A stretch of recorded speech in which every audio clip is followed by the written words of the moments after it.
Culture Soccer.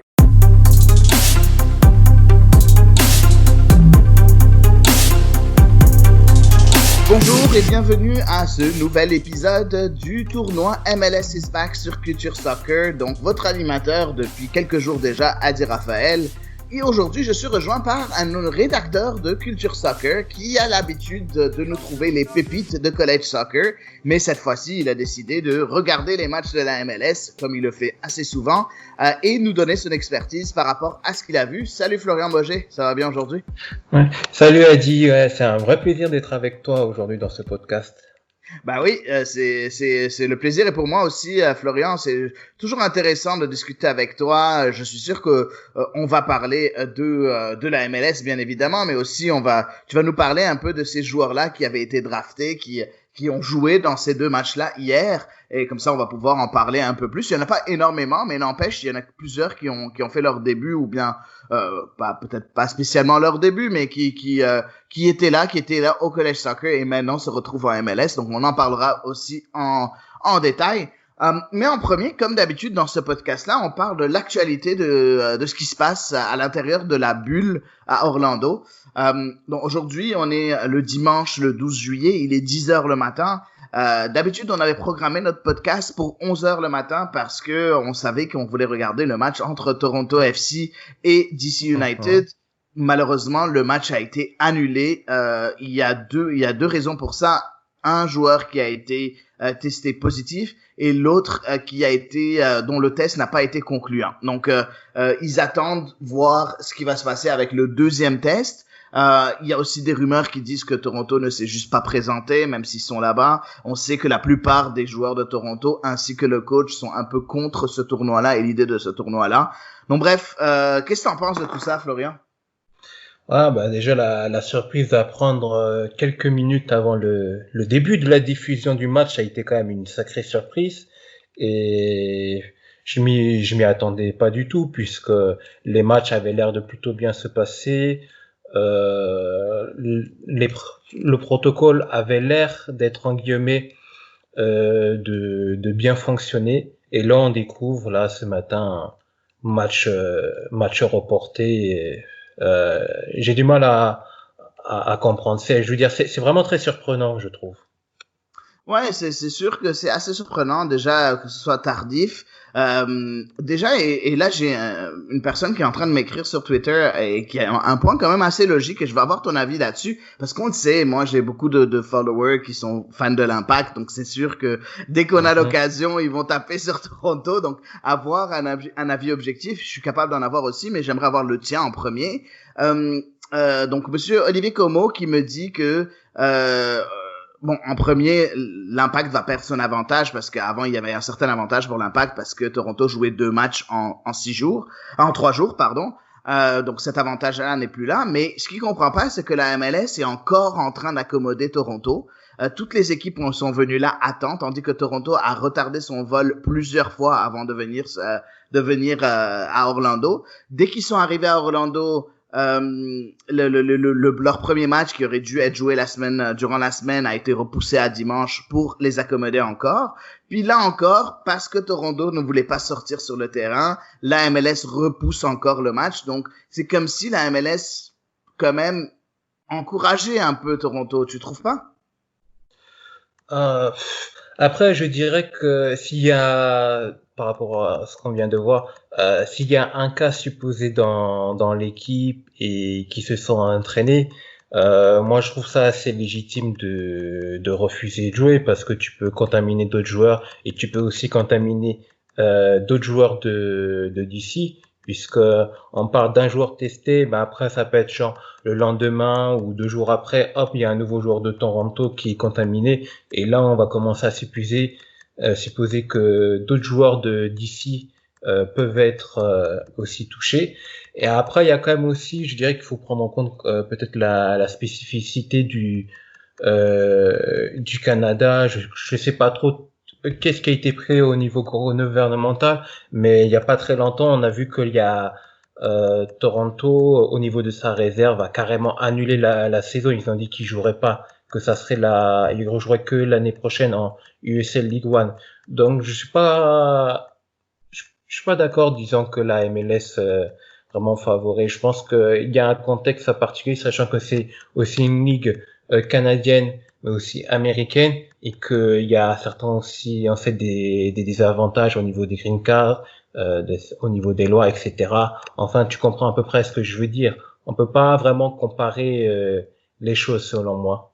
Je suis complètement d'accord avec toi, en fait. Effectivement, je trouve que c'est quand même loin de dire que la MLS favorise Toronto. Selon moi, la MLS favorise le jeu. Et c'est sûr que Toronto, c'est quand même une équipe qui a été 3 fois finaliste sur les 4 dernières années. C'est une très, très bonne équipe. Et c'est un peu une équipe qui un peu porte... donne beaucoup de visibilité à la MLS. Donc, ne pas avoir ce genre d'équipe-là dans le tournoi, c'est quand même compliqué. C'est pas juste parce que c'est Toronto et ce que Toronto représente. Je pense que si jamais c'était la même chose pour San Jose, ils auraient fait la même chose, ou n'importe quelle équipe, même les nouvelles équipes, quelles qu'elles soient. Donc, je pense pas que c'est une question de Toronto, c'est une question de on accommode, on vraiment on gère le cas par cas parce que malheureusement dans ces temps-là, durant la pandémie, il y a rien de très logique. Tu peux pas arriver avec une structure et dire ouais, c'est comme ça puis rien ne change. Non, tu dois t'adapter aux situations au fur et à mesure et c'est ce que la MLS essaie de faire du mieux qu'elle peut. Après, est-ce que ils prennent toujours les bonnes décisions ou non? Des fois oui, des fois non, bien évidemment. Par contre, on le voit que la MLS fait ce qu'elle peut. Beaucoup de personnes croient que le tournoi n'aurait jamais dû être joué. Même il y en a d'autres qui disent que le tournoi devrait être cancellé même maintenant en voyant ce genre de cas-là. T'en penses quoi, toi, Florian? Est-ce que tu penses que le tournoi devrait être complètement annulé? Euh, Tant qu'il n'y a pas eu une équipe qui est retirée à cause du Covid, je dis que non. Mais s'il y a une autre équipe qui part, là, je pense que ça va être vraiment très compliqué de quand même de garder le tournoi parce que ça ferait quoi? Une poule de 3, un match peut-être qui a été joué ailleurs, donc c'est ça va défavoriser ça va défavoriser une équipe, en favoriser une autre, plus de temps de repos, etc. Euh, et puis ça serait aussi à ce moment-là très mal vu au niveau de l'image de la MLS. Donc tant qu'il n'y a pas d'équipe qui se retire, non, moi je pense qu'il faut toujours continuer le tournoi. Bah écoute, moi je vois pas ça d'une question de des équipes qui se retirent parce qu'il y en a quand même 2 qui se sont déjà retirés. Moi de mon côté à moi, je trouve que tant qu'il n'y a pas eu une explosion de cas au sein de la bulle, moi je trouve que le tournoi va continuer. En date d'aujourd'hui, les cas n'ont pas été, il n'y a pas eu d'explosion de cas au sein de la bulle. Si tu remarques, par exemple, Toronto vient tout juste d'arriver. Ça fait même pas, ça fait 5, 6 jours. 6 jours. Hein. Donc, tu peux pas dire qu'il y a eu encore une explosion au sein de la bulle. On a déjà vu 6 matchs dans le tournoi MLS is Back avec aucun problème avec les joueurs. Donc, voilà, pour moi, je trouve que comme encore, le virus est encore en dehors de la bulle. Et la plupart des joueurs qui sont en train de montrer des signes positifs, c'est plus des joueurs qui ont dû la contracter à l'extérieur de la bulle. Ça, c'est mon avis. Après, c'est possible que ce soit à l'intérieur de la bulle.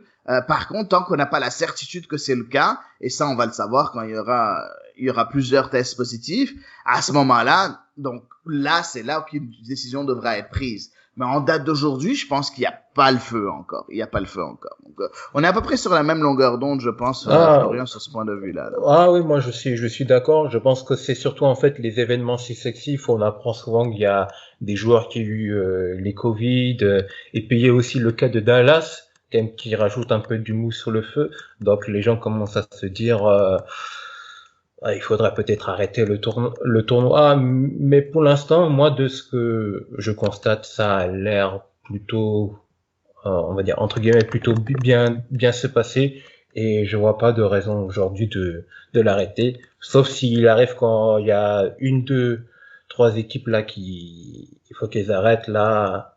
À partir de là, il faudra prendre une décision. Ouais, effectivement, on verra à ce moment-là ce qui va se passer. En tout cas, les cas du côté des États-Unis arrêtent pas d'augmenter. Il y en a de plus en plus de jour en jour. Par contre, dans la bulle, à part un cas par-ci par-là qui est en dehors, pour beaucoup, qui peut être encore un cas qui est survenu en dehors de la bulle. Il n'y a pas le feu encore. Donc on verra et on va suivre ça bien évidemment avec un grand intérêt.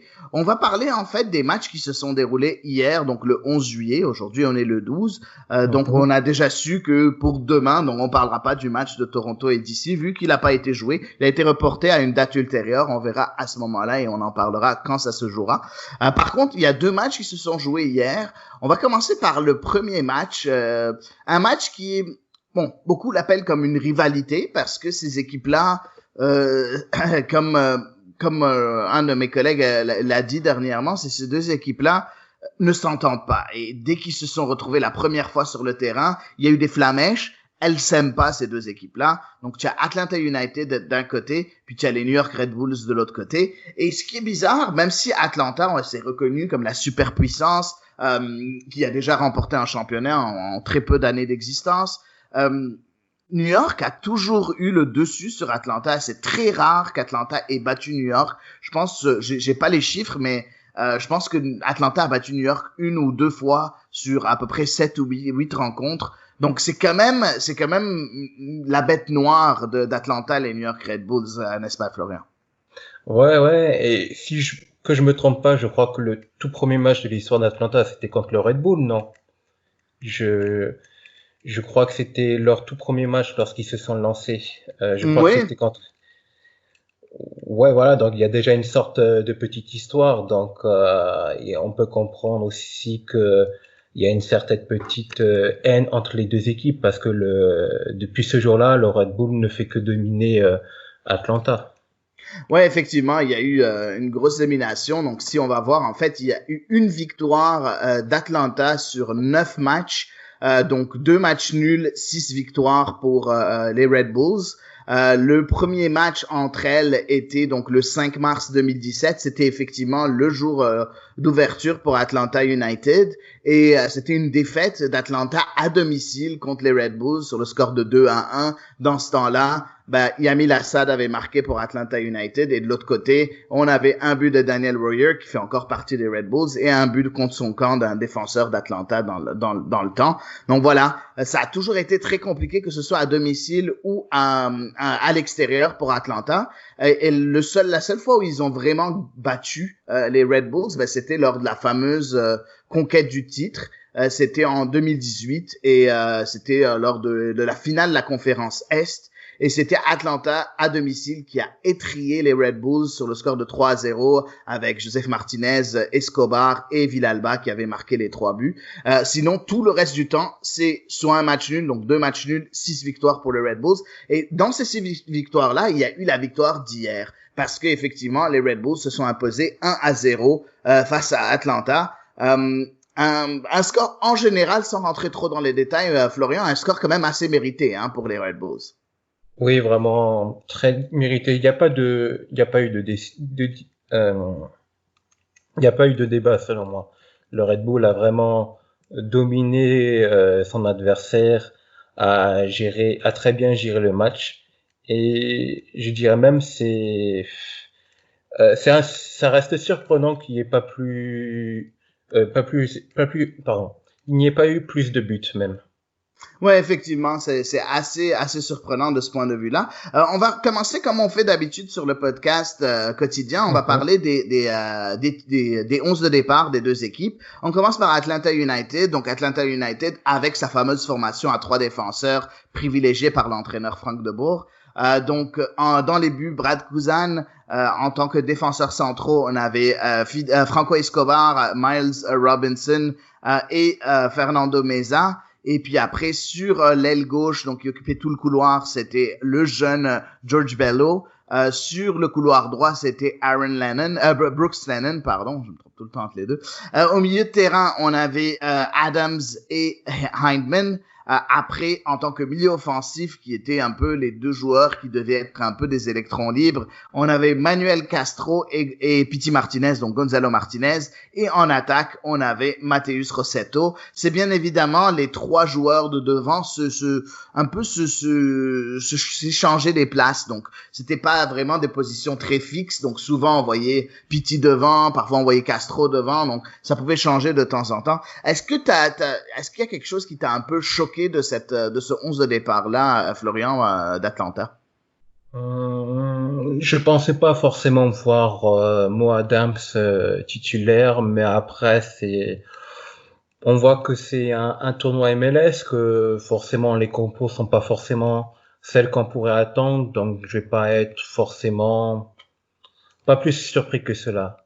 Je pensais pas juste que Mo Adams débuterait maintenant. Parfait. Moi, j'ai été étonné par une chose, bien évidemment, Ezequiel Barco qui était sur le banc. Par contre, on savait qu'il avait contracté une petite blessure à l'entraînement, donc c'est la raison pourquoi il était sur le banc, le jeune Argentin. La deuxième chose qui m'étonnait, c'est Jeff Larentowicz. On avait l'habitude de voir Jeff Larentowicz un peu titulaire. Oui, je sais qu'il a 36 ans. Par contre, peut-être pour ce genre de match-là, au milieu de terrain, ça aurait été bien d'avoir un vétéran comme Jeff Larentowicz qui a tellement d'expérience et qui est encore très très bon à son âge en tant que milieu défensif, peut-être à la place de Mo Adams, comme tu l'as mentionné. Donc, c'est les deux petits hicks, même si c'était quand même assez logique.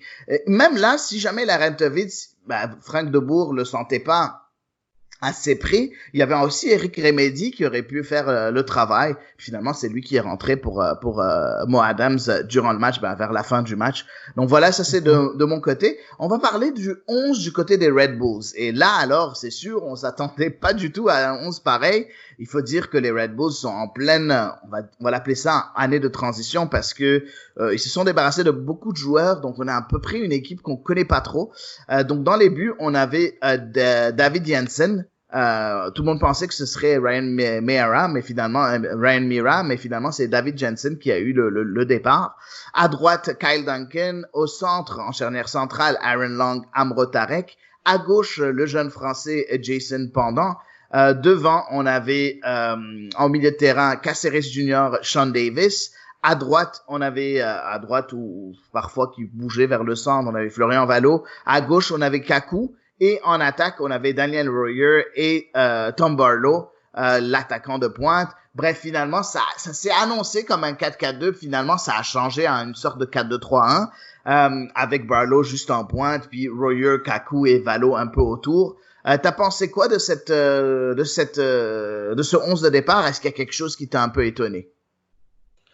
À partir de là, c'était une équipe un peu new look. Je savais pas quoi m'attendre exactement au niveau des joueurs qui allaient être.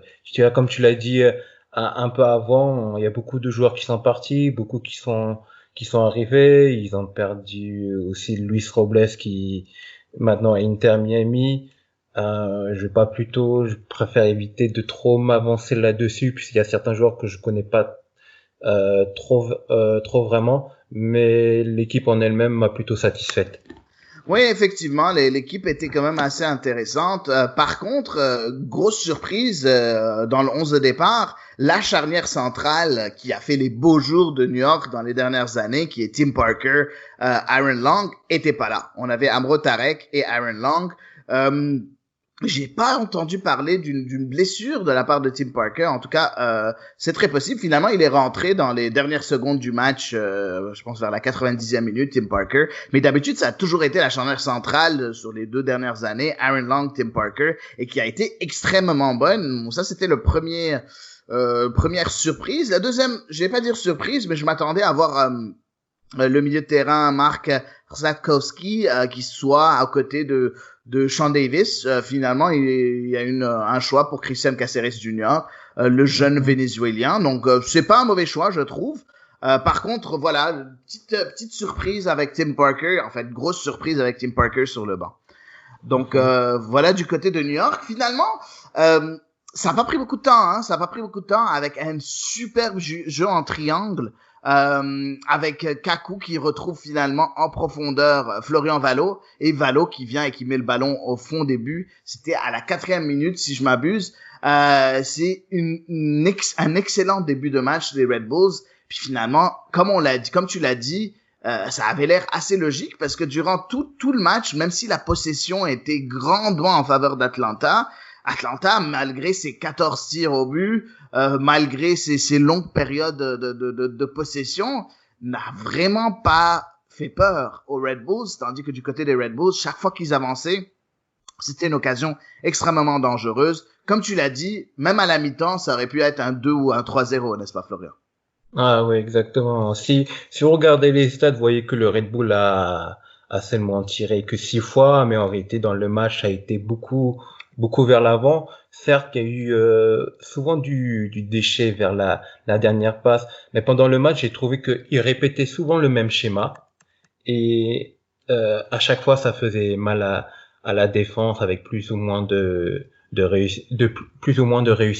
Mais ils ont toujours bien défendu ensemble, ça a vraiment travaillé en équipe. Il y avait toujours un joueur pour aider un qui était en difficulté. J'ai vu aucun joueur râler de son rôle, comparé à Atlanta où on a pu voir que ça se cherchait, ça donnait des consignes, c'était pas vraiment satisfait de certains travaux faits par les joueurs. Vraiment tactiquement, Chris Armas a vraiment géré son match du début jusqu'à la fin. Vraiment impressionnant. Ouais, c'est vrai.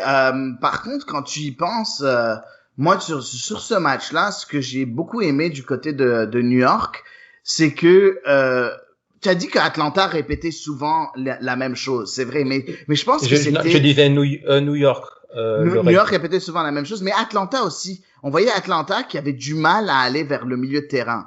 Je sais pas si tu as remarqué ça, mais toutes les attaques du côté d'Atlanta venaient sur les côtés. Pourtant, tu as des gros manieurs de ballon au milieu de terrain, donc avec Emerson Hangman, avec Pity Martinez qui décrochait un peu beaucoup, t'avais Rossetto qui de temps en temps décrochait, Castro qui venait essayer de décrocher. Finalement, toutes les attaques commençaient soit par Bello, soit par Lennon, souvent par Bello. Et pour moi, c'est ça, c'était la tactique de Chris Armas dans ce match-là. Chris Armas a tout fait pour bloquer le milieu de terrain. Le centre était complètement bloqué. Il n'y a rien qui pouvait passer. Et c'est pour ça que tout passait par les ailes, sachant que George Bello, juste à 18 ans, même s'il a montré de très belles choses, je pense que c'est un des rares joueurs d'Atlanta qui a fait un bon match, selon moi, c'est George Bello, le latéral gauche. Il n'y a pas eu de belles constructions de côté de l'Atlanta à cause de la tactique de Chris Armas. Je sais pas si tu as remarqué ça toi aussi, parce que d'habitude on voit l'Atlanta vraiment attaquer à partir du milieu de terrain, ce qu'on n'a pas vu hier. Qu'est-ce que t'en penses? Ouais, ben c'est vrai que quand Atlanta passait par là, c'était souvent quelques moments où le Red Bull laissait juste un tout petit peu d'espace, mais on pouvait voir qu'à chaque fois quand le milieu était vraiment bloqué, il y avait Atlanta qui envoyait souvent un long ballon vers le côté. Je sais pas si tu as remarqué ce détail, quand Oui. ils ne trouvaient pas du tout de solution. Donc on voit bien que le système était en place, mais aussi Atlanta n'était pas très patient parce que souvent ils envoyaient un long ballon alors qu'il n'y avait pas de pressing. Et il y a aussi, souvent j'ai remarqué que quand Atlanta était dans leur camp jusqu'au milieu central, il n'y avait pas forcément trop de problèmes pour faire circuler la balle. Les défenseurs touchaient beaucoup de ballons et tout, mais dès qu'ils passaient dans le camp du New York Red Bull, c'était vraiment très très très compliqué. Et c'est vrai que j'ai souvent vu que ça passait par les ailes, mais quand les ailes devaient ensuite repiquer dans l'axe, c'était assez quand ils avaient des difficultés et perdaient assez souvent le ballon, et à chaque fois, souvent le Red Bull partait sur une contre-attaque assez rapide et faisait du mal à la défense. Oui, c'est vrai, effectivement, il y avait ça, comme tu l'as dit. Donc, dès qu'il voulait repiquer dans l'axe directement, c'était bloqué. Contre-attaque directe de Red Bull, une grosse occasion. C'était comme le schéma de tout le match, en fait. Et pourtant, Frank de Boer avait l'occasion, on le sait, dans ce tournoi-là, les entraîneurs ont le droit à 5 changements. Donc, Frank de Boer avait l'occasion de faire ces changements-là pour changer un peu l'allure du match. Si toi et moi, on l'a vu, le problème qu'il y avait au milieu de terrain, comment ça se fait que Frank de Boer l'a pas vu? Ou bien, c'est quoi qu'il a essayé de faire? Parce que dans ces changements à lui, on a juste vu des changements presque poste pour poste. Donc, on a vu Emerson Hyndman sortir pour laisser la place à Jeff Larentovitz. Oui, c'est vrai que Larentovitz est plus défensif, mais est-ce que c'est vraiment ça que tu voulais avoir, quelque chose de plus défensif quand tu perds 1-0? La deuxième chose, j'avais Eric Remedi à la 81e minute qui a remplacé Mo Adams, donc ça c'était en fin de match. On avait eu Jake Mulroney qui a remplacé George Bello en tant que latéral gauche. Après, on avait Adanian qui est rentré pour Matheus Rossetto en tant qu'attaquant de pointe. On avait Ezequiel Barco qui est rentré pour Manuel Castro aussi.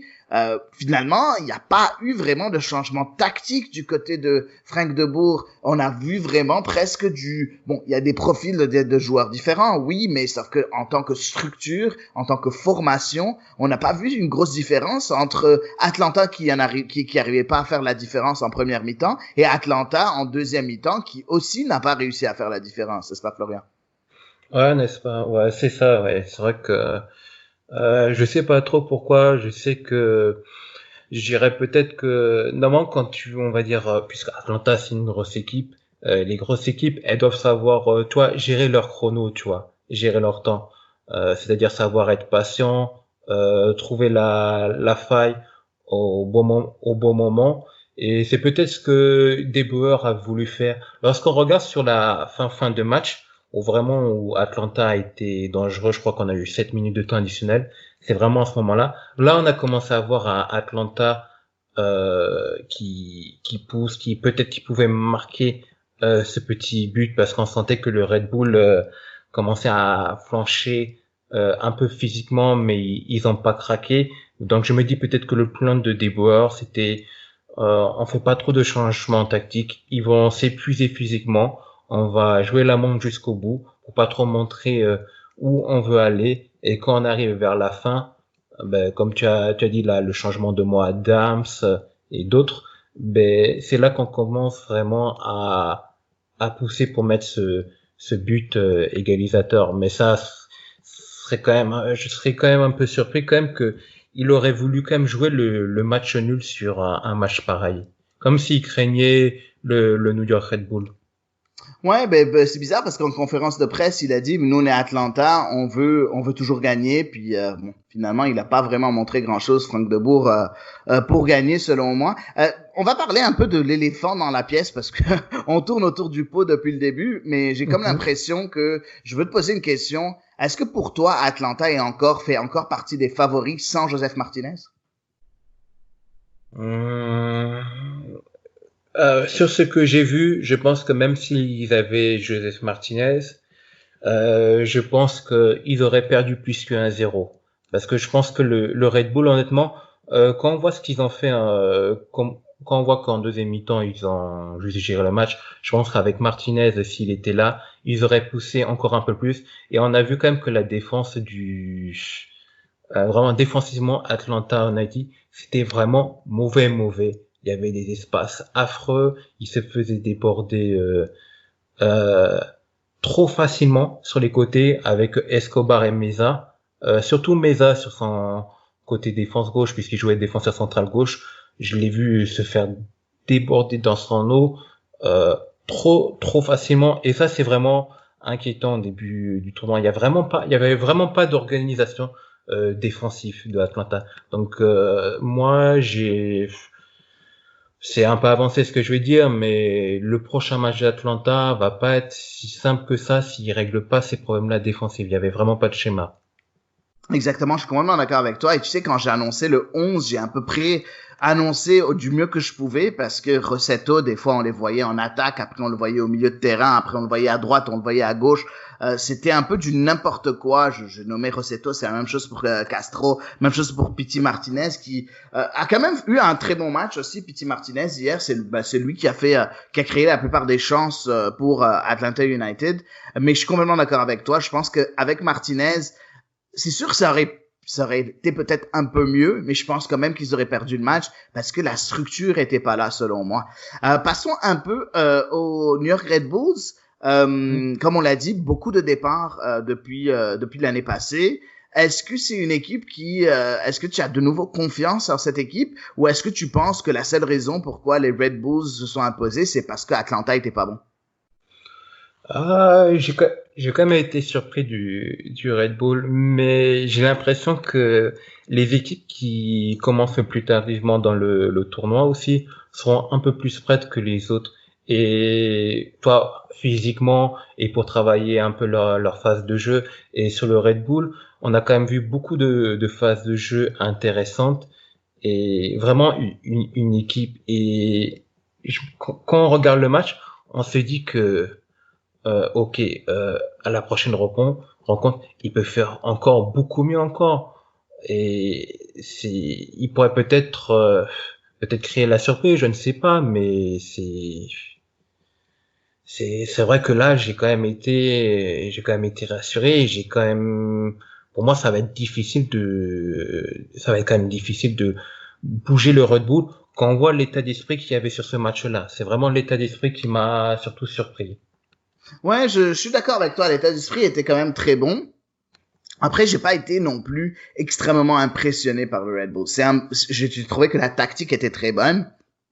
Il y a de très bons joueurs et on le sait, de bons manieurs du ballon comme Kaku par exemple, un très bon attaquant qui fait beaucoup de sens, Daniel Warrior. T'as quelques jeunes joueurs que pour moi ont encore pas confirmé comme Tom Barlow, qui a pas vraiment confirmé encore. Des matchs encourageants pour certains joueurs comme Aaron Long, comme Florian Vallo. Par contre, j'ai été un peu déçu des deux latéraux, par exemple le français Jason Pendant, ainsi que de l'autre côté Kyle Duncan, qui pourtant avait très bien commencé, très très bien commencé la saison avant la pandémie. Hier, c'était un peu moins bon, mais bon, bref, je suis pas non plus convaincu par les Red Bulls, mais je dis pas non plus que c'est une équipe nulle, parce que quand même, il y a eu une très bonne tactique en place et ils ont fait ce qu'il fallait hier dans ce match-là. On va finalement finir de parler de ce match-là, comme d'habitude, avec ton meilleur joueur du match, Florian, ainsi que le pire joueur du match selon toi. C'est sûr, quand je dis joueur, ça peut être un joueur ou un entraîneur. Donc, je te laisse choisir meilleur joueur du match, pire joueur du match. Meilleur jeu match, bon, je dirais quand même Florian Valou, quand même qui a fait beaucoup. Et le pire, je dis Fernando Meza. C'est vraiment celui que j'ai trouvé le plus mauvais. Ben, c'est de là que vient en plus le premier but.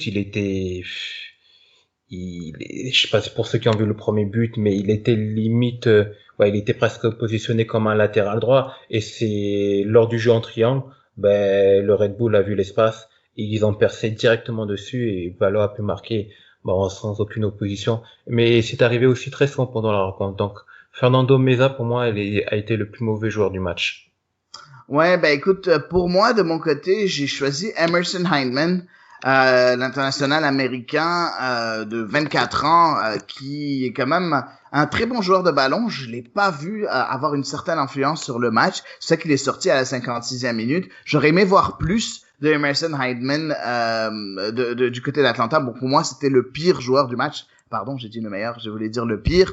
Le pire joueur du match, pour moi, c'était Emerson Hyndman. Puis le meilleur joueur du match, et je vais peut-être t'étonner, mais pour moi, c'était pas un joueur des Red Bulls, mais c'était Brad Guzan du côté d'Atlanta, parce que sans Guzan, on aurait eu un gros score de 3-0.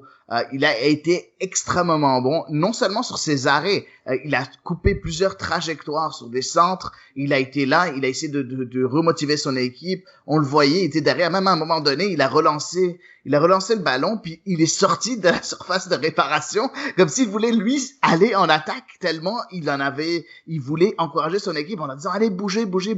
J'ai beaucoup aimé le match de Brad Guzan, et je pense que le vétéran gardien américain on a encore beaucoup sous la semelle.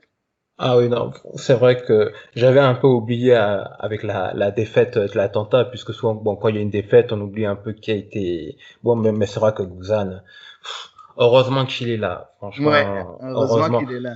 Il sauve tellement de fois Atlanta, et hier, il a encore fait d'une remarquable manière, et c'est sûr que sans lui, à la mi-temps, le match aurait été peut-être bien plus plié que ça serait pas 1-0.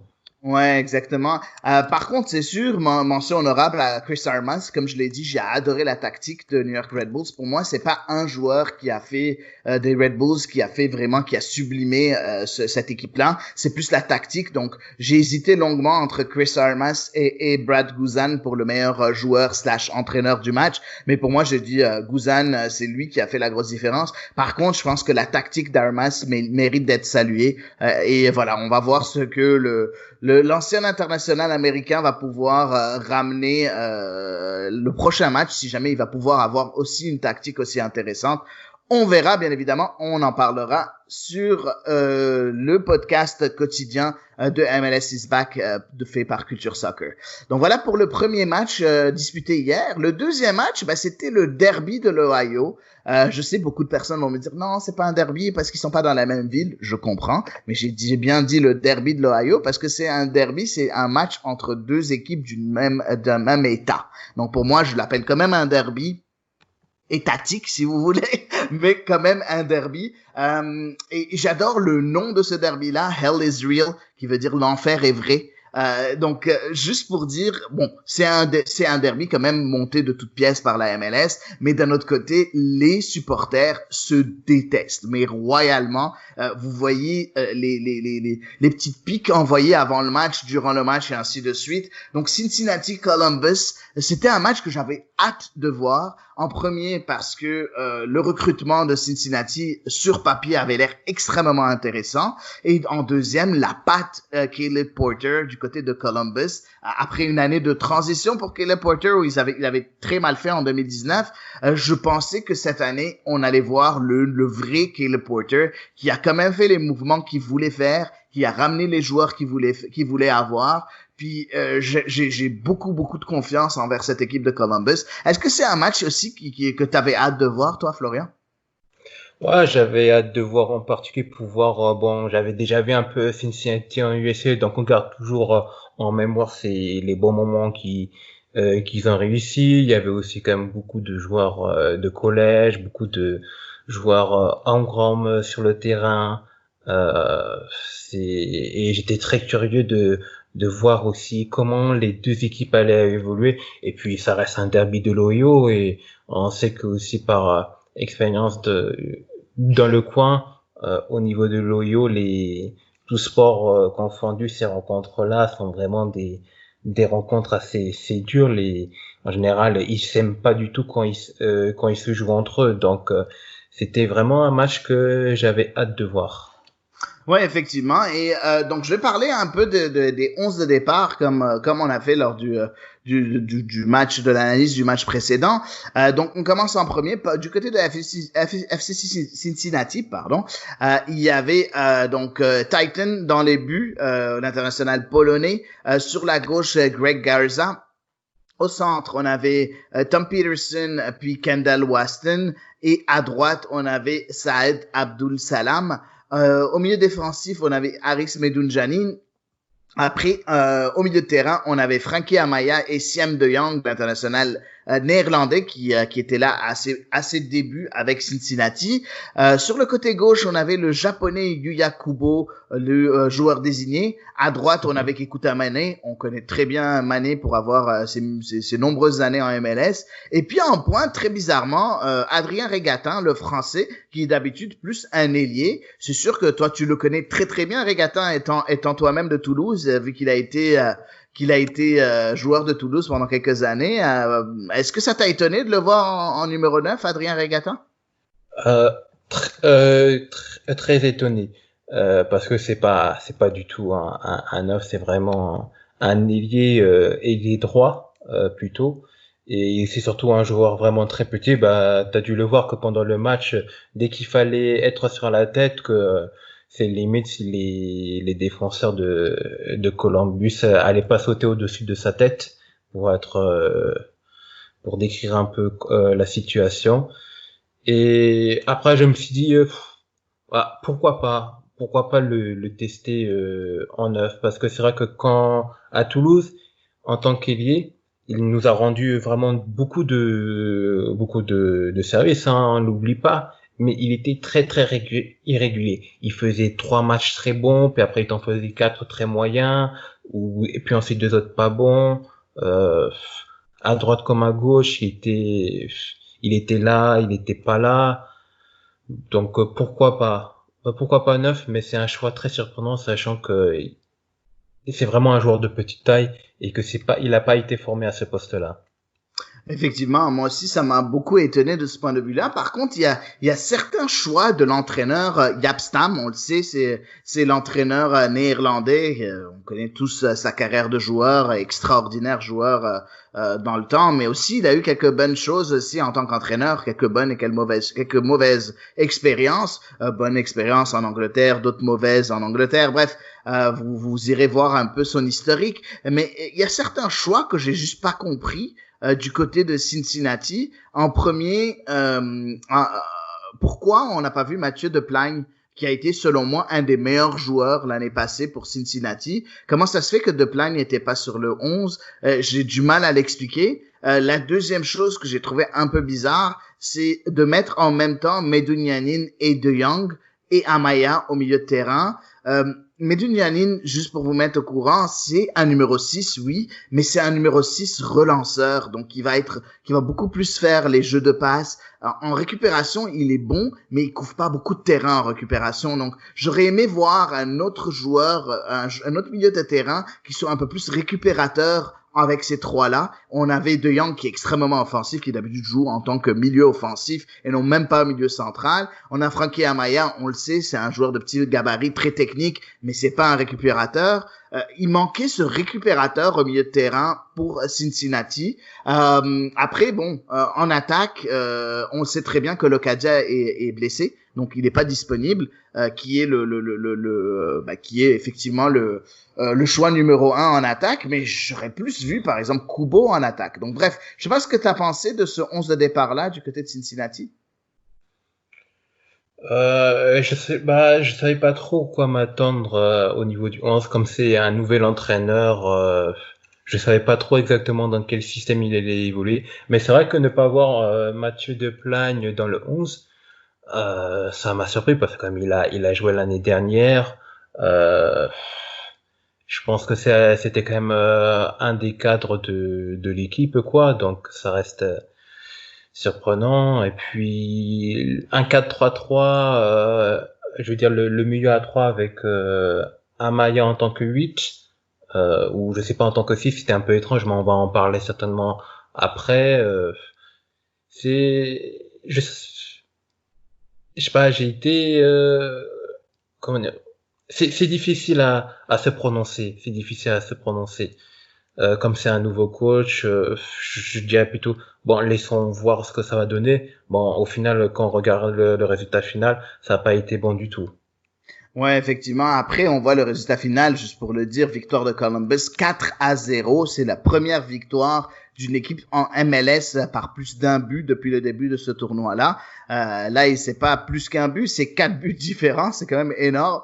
Par contre, j'aimerais parler du 11 du côté de Columbus, et là, je pense qu'on va avoir d'énormes surprises. Donc, en premier, on a Eloy Room, l'international du Curaçao, dans les buts. À droite, Harrison Afful, avec Jonathan Mensah puis Vito Wormgoor en défense centrale, la recrue qui finalement n'a joué que 5 minutes avant d'être remplacé par Aboubacar Keita. Après, à gauche, on avait Hector Jiménez. Au milieu de terrain, on avait Arthur puis Darlington Nagbe. Et puis en attaque, on avait Luis Diaz à droite, Lucas Zelarayan au milieu de terrain en tant que numéro 10, et puis Younes Mokhtar, le Marocain, né aux Pays-Bas, mais le Marocain Younes Mokhtar sur la gauche, et en pointe, Gyasi Zardes. Est-ce que, bon, je vais te laisser la parole par rapport à ce 11. Il y a plusieurs grosses surprises. Est-ce que tu t'attendais à un 11 pareil? Parce que quand même, il y a quand même quelques gros noms qui étaient pas là, hein. Après, honnêtement, au niveau de Columbus, c'est pas vraiment une équipe que j'ai vraiment suivie l'année dernière, donc je pourrais pas trop m'avancer là-dessus, dit. Okay. C'est vraiment. Je pense que non. tu vas devoir. Je pourrais ouais. pas. Il y a aucun problème. Non, c'est sûr, Florian, c'est sûr que toi, tu es plus l'expert en college soccer.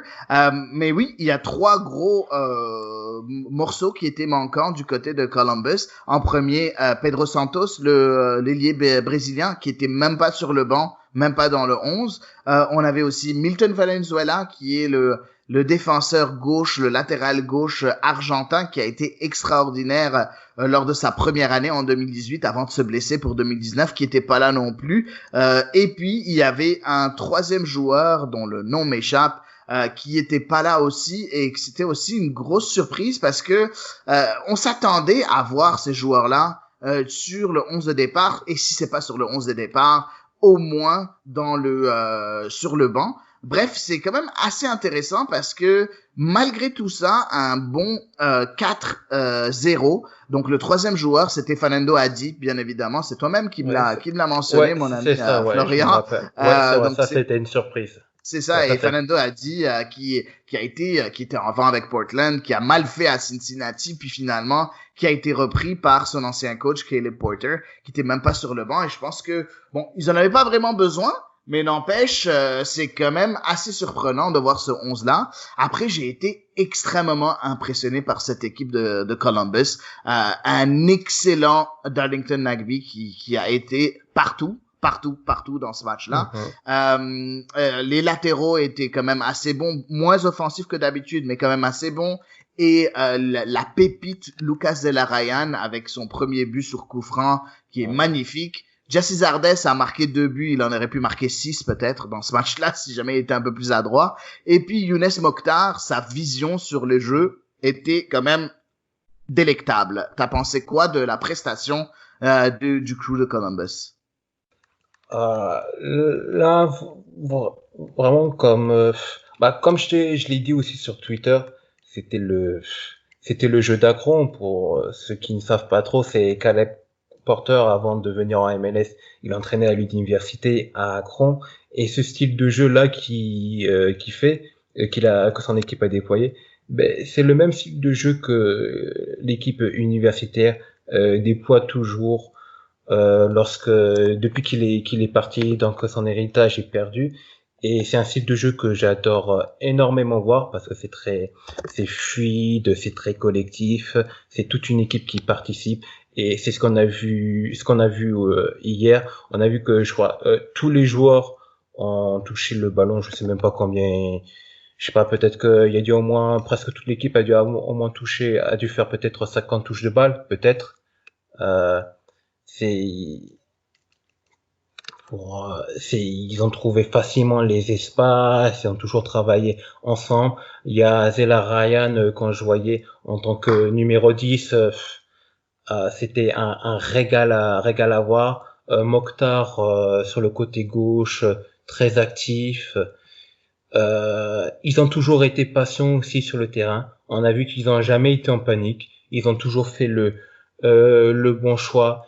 lorsqu'ils relançaient, même sous la pression, ils ont toujours essayé de renvoyer le ballon sur un joueur parce que souvent il y a les équipes quand elles ont le défaut, c'est que elles dégagent juste pour dégager sans rechercher un but, alors que les joueurs de Columbus on voyait que même sous le pressing, euh, il y a peut-être un joueur qui était tout seul ou qui avait un petit joueur sur lui, on envoyait le ballon et ce qu'il faisait, il jouait ensuite en une touche de balle vers un autre joueur qui était ensuite démarqué et du coup ça déstabilisait la défense de Cincinnati, il touchait même plus le ballon. Non, vraiment très surpris et on a l'impression que ils ont pas forcé. Je sais pas si c'était du même avis que moi, mais j'ai eu l'impression que Columbus n'a pas forcé et que s'il voulait faire plus, il pouvait vraiment le faire.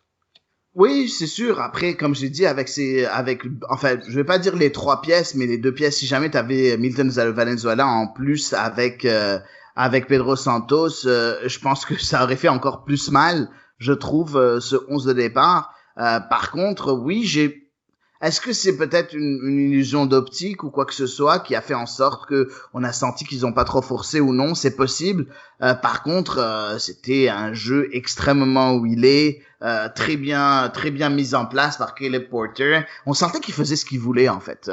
On sentait pas sous pression, on les sentait pas, et rien n'avait l'air difficile en fait. Et c'est ça qui est quand même assez surprenant parce que c'est comme si l'adversaire en face n'a juste pas trouvé la solution pour couper quoi que ce soit. Tu sais, d'habitude, même si tu as une équipe qui perd royalement ou de grandement devant une équipe adverse, ils peuvent au moins, il y a certaines choses qu'ils arrivent à bloquer. Ben, du côté de Cincinnati, ils ont rien pu bloquer dans le jeu de Columbus et c'est ça qui était quand même assez surprenant. Mais j'aimerais parler aussi un peu de Cincinnati parce que on est en train de voir le score, on est en train de parler de Cincinnati, puis on se dit, OK, oui, ils ont été nuls défensivement, mais offensivement, je les ai pas trouvés si mauvais que ça. Je sens qu'il manque 2, 3 choses, mais ils sont pas très très loin non plus, malgré cette défaite de 4-0. Est-ce que je me trompe ou est-ce que tu as vu la même chose toi aussi, Florian?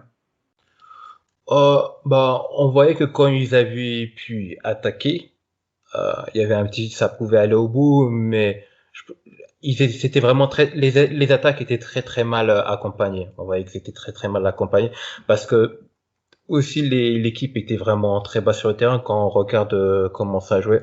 On voyait par exemple que Amaya avec Menjonen, il était vraiment très très bas pour récupérer les ballons. Donc quand il fallait ensuite accompagner le jeu offensif, parce que souvent quand Regatin avait le ballon et qu'il partait, il était quasiment tout seul et lorsqu'il faisait une passe pour essayer de trouver un espace sur le côté, bah il la faisait, mais ensuite il y avait plus de solution pour par exemple Kubo ou Mané.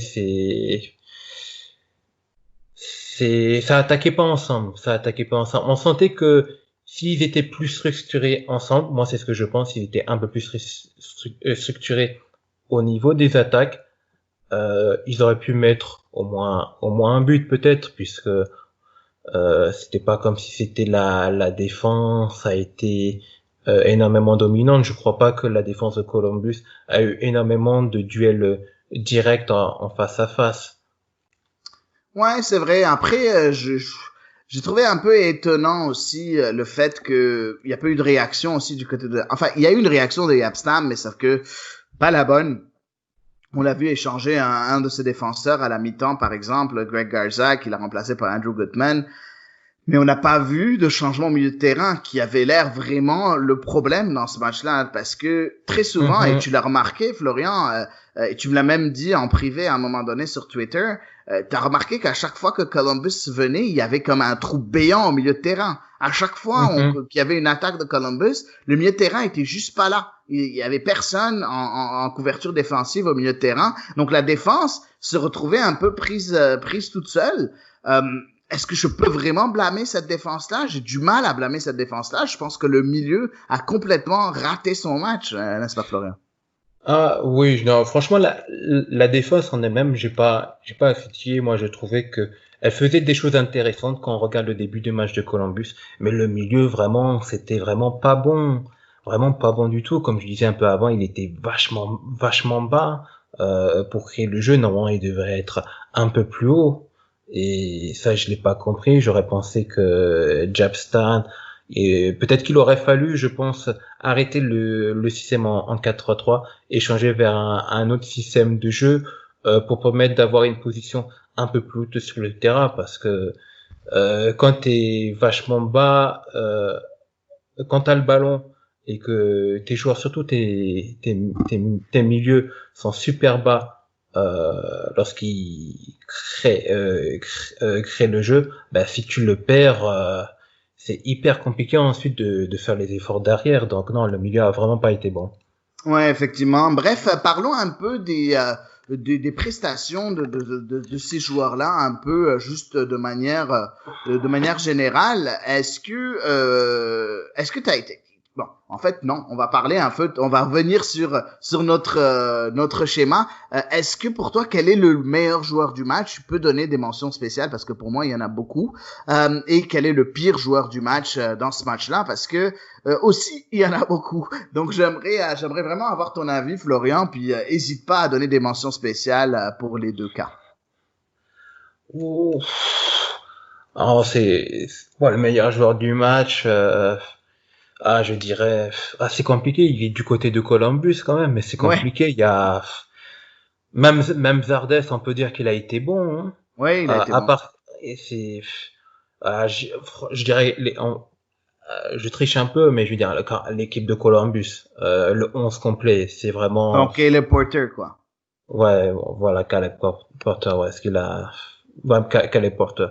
Et par contre, du côté de Cincinnati, bon, moi là, je vais blâmer le coach parce que il y a un truc qui n'allait pas du tout. Déjà, Ragata 9, peut-être que je, un des trois, je sais pas. Je dirais peut-être Amaya, il a pas été bon. Amaya a pas été bon, mais vraiment Jab Stam, l'entraîneur de Yeah, ça. Cincinnati.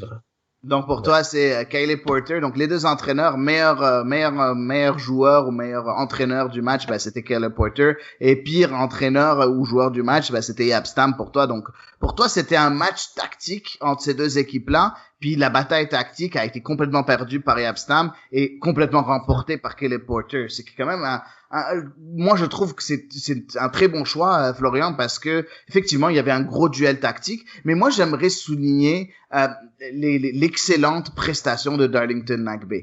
Darlington Nagbe, même si tu vois, il n'a pas été extrêmement décisif, il n'a pas donné de passe décisive ou quoi que ce soit, il est tellement influent sur ce match-là. Il a cassé les lignes plusieurs fois. C'est grâce à lui que, en cassant les lignes au milieu de terrain, comme on l'a dit, qui était un peu pas là défensivement, c'est lui qui cassait les lignes à chaque fois, que ce soit par le dribble, que ce soit par la passe. Pour moi, Darlington Nagbe, c'était le meilleur joueur de ce match-là, avec une grosse mention spéciale à Lucas Zelarayan. J'ai été très impressionné aussi par Luis Diaz et Younes Mokhtar, mais pour moi, j'hésitais beaucoup entre Nagbe et Zelarayan. Bon, on a d'habitude beaucoup plus envie de nommer les joueurs qui a été décisif, qui est Zelarayan. Moi, j'aime voir un peu ce qui se passe derrière, et pour moi, Nagbe a été instrumental dans cette victoire-là. Il n'a pas joué les 90 minutes parce que je pense que Porter a vu qu'il pouvait le reposer, donc il a sorti du terrain à la 76e,